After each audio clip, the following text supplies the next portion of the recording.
Simon, Charlie, vous avez débuté ici, on a débuté à Mouguer. C'est quoi votre premier souvenir de rugby ici? Moi, bon, c'est vrai, c'est le club un peu de cœur, quoi. Je veux dire, moi, j'ai tous mes meilleurs amis, je les ai rencontrés ici et c'est mes meilleurs amis d'aujourd'hui, quoi. Donc, c'est vraiment quoi, pour ma part, voilà, c'est mes souvenirs. J'ai encore mes deux autres frères qui sont encore ici. C'est là où, on va dire, j'ai rencontré mes amis, quoi. Ouais, moi aussi, j'ai rencontré pas mal de copains. Là, on a fait des belles troisième mi-temps aussi. Après j'ai fait une année en première. Là, vous venez toujours voir des matchs un peu ici quand vous jouez pas ou... Ouais, moi je viens souvent quand même, dès que je peux. J'ai quelques copains qui jouent encore. Donc je viens assez souvent quand même. Charlie, t'es parti à l'Aviron assez tard, c'était en Réchelle il me semble. Ouais. Comment ça s'est passé? Est-ce que tu étais surpris qu'ils viennent te chercher? Non, parce que c'était venu plus tôt déjà. En fait, mon père il avait dit non. Et donc moi au début je voulais pas trop partir aussi. Et je suis parti assez tard. C'était un de la première qui m'avait dit d'aller essayer à Bayonne. Et je suis parti comme ça. Après ça s'est bien passé. Donc. Toi t'es parti un peu plus tôt. Ouais. Comment ça s'est passé pour toi? Moi en fait j'ai fait des sélections pour entrer au Pôle Espoir à Bayonne. Et quand j'ai fait les sélections, je jouais à Mouguer, quoi. Et ça s'était plutôt bien passé, sauf qu'en étant à Mouguer et tout, je n'avais pas forcément fait de trotte basse ou de sélection comme ça. Et le gars du pôle, il m'a dit si l'année prochaine tu veux retenter et être pris au Pôle Espoir, il faudrait que toi tu ailles jouer à Bayonne ou Biarritz. Et bon, sur ça, je suis parti à Bayonne, quoi. Je suis parti à côté. Vous n'avez pas réellement réussi à vous imposer à Bayonne, comment vous l'expliquez? Moi je n'ai pas trop joué, ils ne faisaient pas trop jouer les jeunes là, à l'époque où j'étais. Après l'année où je suis parti en fait, ils voulaient me garder et c'est là où ils ont fait jouer des plus jeunes que moi. C'était un choix, je ne regrette pas vu qu'à Bordeaux ça s'est bien passé. Non, moi l'année d'avant que je parte, j'avais quand même connu un peu de temps de jeu et tout, c'est bien passé. Après la dernière année où j'y étais, pendant l'intersaison, c'est quand on fait l'Irlande, les Cester et tout, j'étais un peu dans le groupe et tout.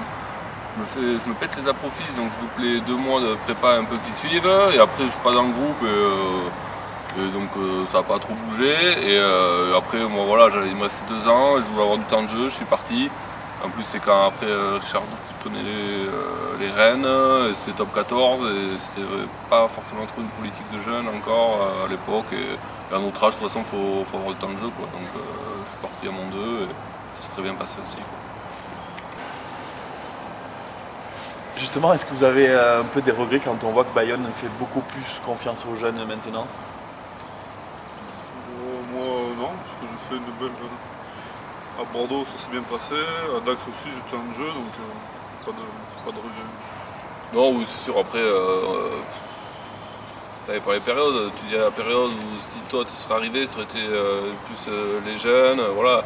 Après voilà, là c'est Pro D2 et tout, donc ça facilite un peu plus les choses, quoi. C'est sûr que d'un côté, tu te dis si tu aurais pu faire un peu carrière à Bayonne, voilà quoi. C'était au mauvais moment, mais bon après, le parcours que j'ai fait aussi, je suis resté quand même dans la région, et pour ça je regrette pas. Comment ça se passe sur le terrain quand on a son frère à ses côtés comme à Dax aujourd'hui? Bon, moi je sais pas... On y pense un peu, mais bon, pas particulièrement, on y pense... Ça, après au bout d'un moment, ça passe, quoi. Oui, voilà, ça fait quelques saisons, en plus on joue lui devant, moi derrière, donc bon, oui, ça va tellement vite que tu fais pas gaffe, hein, trop quitte à côté ou quoi que ce soit. Hein. Après voilà, c'est toujours bien, mais après dans le match, c'est particulier, ouais, ça va vite. Il me semble que vous avez aussi joué l'un contre l'autre en Pro D2. Ouais. C'était avec Bébé à Bordeaux, ouais. Et à Mont-de-Marsan. Et là, comment ça se passe? Ça se chambre un peu dans la semaine ou vous parlez pas du tout de rugby? Bon, non, je suis pas trop chambreur, donc bon, ça va. Peut-être des fois quelques textos, mais bon, pas plus que ça sinon. Oui, voilà, c'est pareil, hein, après ça va vite, donc bon. Vous êtes 14e du championnat avec Dax. Ouais. Vous êtes déçu ou avec cette intersaison compliquée, vous vous attendiez à vivre ces moments difficiles un peu? Ouais, non, ouais, on s'attendait que ça soit difficile. Après, dans le parcours, je pense qu'il nous manque juste une victoire en plus. Et voilà, en plus après c'est serré quoi. Quand, vers les 22-23 points, je pense on serait là, on serait à notre place et on serait vraiment dans le cœur un peu du bas de tableau, mais avec tous ces rêves les autres quoi. Peut-être cette victoire de Tarbes à domicile qui nous fait du mal quoi. Parce qu'après, voilà, on perd Biarritz chez nous, mais bon. On va dire réaction, on gagne à Montauban, donc je veux dire, on aurait gagné Biarritz, tout le monde n'aurait pas gagné à Montauban. Je pense que c'est la défaite de Tarbes, peut-être un bonus par là qui nous fait du mal. Quoi. Mais, comment ça se passe justement cette intersaison compliquée? Qu'est-ce qui se passe pour vous si jamais vous ne restez pas en Pro D2? L'année dernière Ouais. Ben, nous on était encore sous contrat, donc en principe on était, à moins d'avoir un club en Pro D2 ou en Top 14, on était obligé de rester, de faire notre année en fédéral 1. Donc après je pense qu'on l'aurait fait, on aurait eu. Et d'ailleurs depuis que Biarritz et maintenant Bayonne sont en Pro D2, il y a un des deux clubs qui a essayé de venir vous chercher ou pas du tout? Non, pas spécialement. Non. Est-ce que c'est dur de dire à son frère qu'il... Ah. Ouais, moi, vu que Vincent est de Chéto, moi, lui, il a connu à Bordeaux. Et moi, je connais quand même de Bayonne. Et c'est vrai que quand ils sont revenus, c'était particulier aussi leur recrutement. Et c'est vrai que si nous on descendait en Fédéral 1, comme au niveau au centre et tout, ils n'avaient pas forcément un truc. Moi, je me serais mis en chômeur et j'aurais pu peut-être aller à Bayonne. Est-ce que c'est dur de dire à son frère à la fin de match qu'il a été nul? Est-ce qu'on lui dit déjà? Bon, oui, on se dit, on s'envoie quelques pics des fois. On se charme. Si on a fait une connerie ou comme ça. Amateurs et professionnels compris, qui gagne au niveau du palmarès?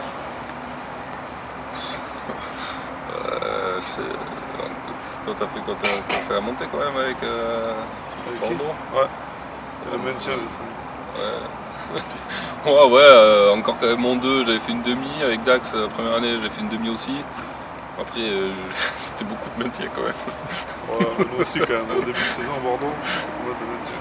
J'aurais ratio, on va dire, ratio de défaite important. Bon. Avez-vous déjà pensé ou préparé votre après-rugby? Ouais, j'y ai pensé et je commence un peu plus. Là. Donc, tu sais vers quoi tu vas aller? Ouais, à peu près. Après, je vais travailler en travaux paysagers, je pense. Et après, j'ai mes cassettes aussi, de gros engins. Donc, vers là, je trouve. Non, moi, c'est plein de réflexions. Je sais pas du tout. Avec l'agence 15 à Proval, j'avais fait des tests de formation déjà l'année dernière. Où, bon, c'était pas mal, mais j'ai pas vraiment eu de truc. Je vais me mettre encore à fond là et je vais peut-être repasser encore un truc cette année. Voilà. C'est vrai que c'est pesant. Il vaut mieux savoir ce qu'on veut faire. Est-ce que vous comptez rester dans le rugby justement après votre carrière de joueur? En tant que quoi, entraîneur? Entraîneur, dirigeant, chez les amateurs, chez les pros? Bon, moi je sais pas trop. Peut-être les jeunes, je sais pas trop encore. Oh, moi rien de pareil, pas au niveau pro, quoi. Au niveau amateur, mais pas. Top. Simon, la qualité de Charlie sur un terrain? La communication. Non, je rigole. Non, bon, voilà, il fait du travail un peu, on va dire, dans le noir. Voilà, la défense, les rucks, plus ou moins quand même puissant. C'est tout ça, ouais, sa qualité, ouais, défense, combattant. Son défaut sur le terrain? Ouais, bon, pour la communication, même si ça s'est amélioré ces derniers temps, voilà, sa communication. Après, voilà, c'est plus le troisième ligne lourd que aérien. Donc, voilà. Charlie, la qualité de Simon sur le terrain? C'est un bon défenseur. Après, sur les ballons et tout, il est bien placé. Il ne fait pas trop de tête. Ça a son défaut sur le terrain? Son jeu au pied, je pense. Il faut qu'il le travaille un peu plus. Je crois qu'il valide. C'est qui le plus râleur des deux? On n'a pas forcément râleur, hein. Je sais pas. Bon, après, moi je râle comme ça souvent. Mais... Le plus feignant à l'entraînement? On va dire que les deux en muscu c'est pas forcément d'autres trucs, on va dire les feignants mais l'un comme l'autre, hein, mais sinon après ça va. Le plus mal habillé des deux? Ouais, ça peut être moi ça. Il est passé par Bordeaux donc. Le plus fêtard? Ouais, pareil, Charlie, je pense qu'il fait un peu plus la fête que moi. Le plus mauvais à l'apéro? Ouais, je pense que ça peut être moi. Ouais. Bon, pour finir cet entretien, on a des personnes qui ont tenu à vous poser des questions. Donc je vais vous demander de venir. Donc le premier ici.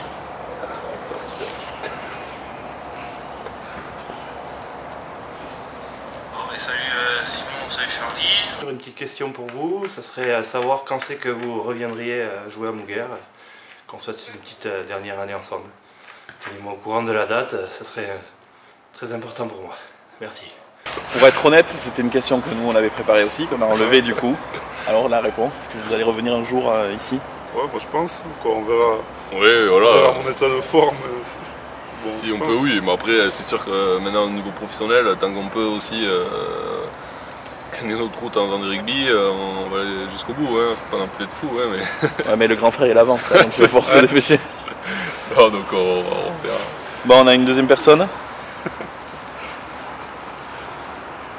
Charlie, pour toi, je voulais savoir pourquoi tu faisais toujours la gueule quand vous marquez des essais ou comme ça, ou même quand vous gagnez, tu fais souvent la gueule, donc je voulais savoir pourquoi. Merci. C'est vrai que tu fais la gueule tout le temps, même quand vous gagnez. Non, parce que je sais pas, je suis concentré ou Ouais. je reste dans le match. Donc pas vraiment ces expressions là. Bon, on en a une deuxième, cette fois-ci pour Simon. Question très importante. Bon alors, Simon, ça te concerne tes chaussettes, t'en as toujours une en haut, une en bas.